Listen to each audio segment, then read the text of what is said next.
Welcome to The Explainer. We're diving deep into the story of Vampirella today. But really, we're exploring a massive philosophical question. What does it actually mean to become the author of your own reality, especially when your own past is the weapon being used against you? So let's really dig into that idea. We're about to unpack a story where a character's entire history, her very sense of who she is, becomes a battleground. And this isn't about fighting some monster of the week. No, this is a war for the nature of reality itself. And the weapon of choice is the story. All right, so to really understand Vampirella's journey, we have to start by understanding her prison. And it's not made of steel bars or stone walls. It's a cage built from her own fractured memories. A prison made of 1,000 contradictory pasts. And here she is, caught in the middle of it all. Is she a tragic alien from the dying planet Draculon? Or is she a literal demon, the daughter of the biblical Lilith? The thing is, she remembers being both. This isn't just a case of amnesia or confusion. It's a state of constant psychological horror, where her past is being actively and maliciously rewritten by some outside force. And all of this relentless manipulation, it creates this profound identity crisis. And there's actually a philosophical term for this: resentment. It's that deep, toxic, sick-to-your-stomach feeling you get when you realize your entire identity is just a reaction to a story someone else forced on you. It's an identity that was imposed, never, ever chosen. So who's the one pulling the strings? Who's the architect of all this pain? Well, it's her own mother, Lilith. But she's not just a typical villain. The story calls her a chaotic writer. Using a magic mirror, she just implants one false contradictory story after another into Vampirella's mind. Her goal is pure manipulation and control. She literally turns the comic book idea of a recon into an instrument of psychological torture. But here's the thing. This incredibly personal crisis, this prison of memories, it's actually just a small reflection of a much, much bigger cosmic war. A battle between two equally terrifying philosophies of existence, two kinds of tyranny that want to consume everything. On one side, you have the tyranny of absolute order, and its champion is Villox. He's this being of pure mind, pure intellect, who looks at the universe and just sees a messy, flawed equation that he is destined to solve once and for all. And what's his solution? He calls it subtractive purification. The plan is to collect all knowledge in existence and then just delete the original sources. Get rid of all the messy variables: free will, emotion, chance, all of it, until only one single, perfect and totally static truth remains: a perfectly ordered and perfectly sterile universe. Okay, so that's one extreme.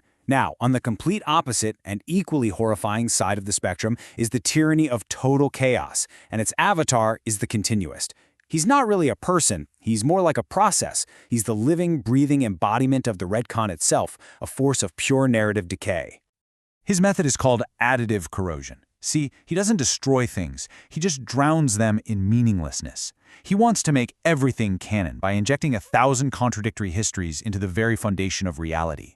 His end goal is what he calls ultimate pulp, a state where coherence is totally gone, and nothing matters because every story is equally true and therefore equally disposable. There's a perfect way to think about this conflict. It's like a parable of a library.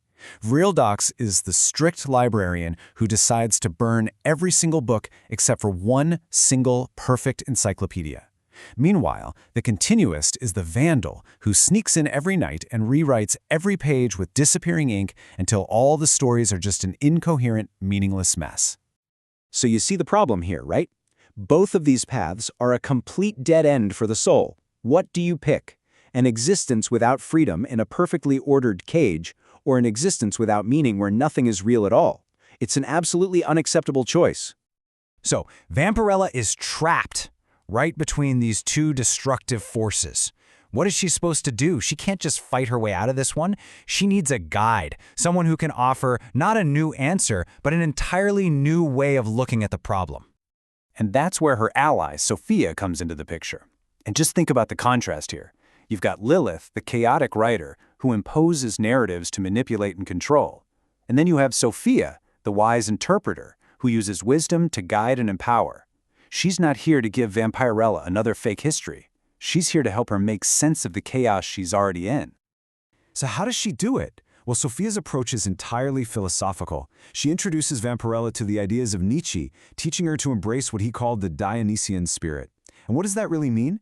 It means you stop fighting the contradictions. You accept the chaos, the pain, the tragic absurdity of it all, not as a flaw to be fixed, but as an essential, even beautiful part of who you are.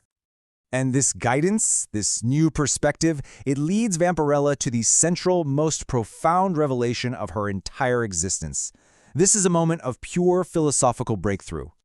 She finally realizes there is no single, true origin story for her to find. The fractured, contradictory, manipulated past that her mother forced on her, that is the fundamental truth of her existence. The lie is the truth. The very thing that was meant to be her weakness becomes the source of her greatest strength. So by affirming this chaotic lie as her own personal truth, she forges a third path. She completely rejects both absolute order and absolute chaos, and in doing so, she achieves an entirely new level of being. She becomes her own Übermensch, Nietzsche's overhuman. She's no longer defined by the so-called facts of her past or the stories that were told about her. She completely transcends the resentment of being a victim, and from now on, she's defined only by her own will to create meaning from the beautiful, chaotic mess of her existence. So what does this new state of being actually look like?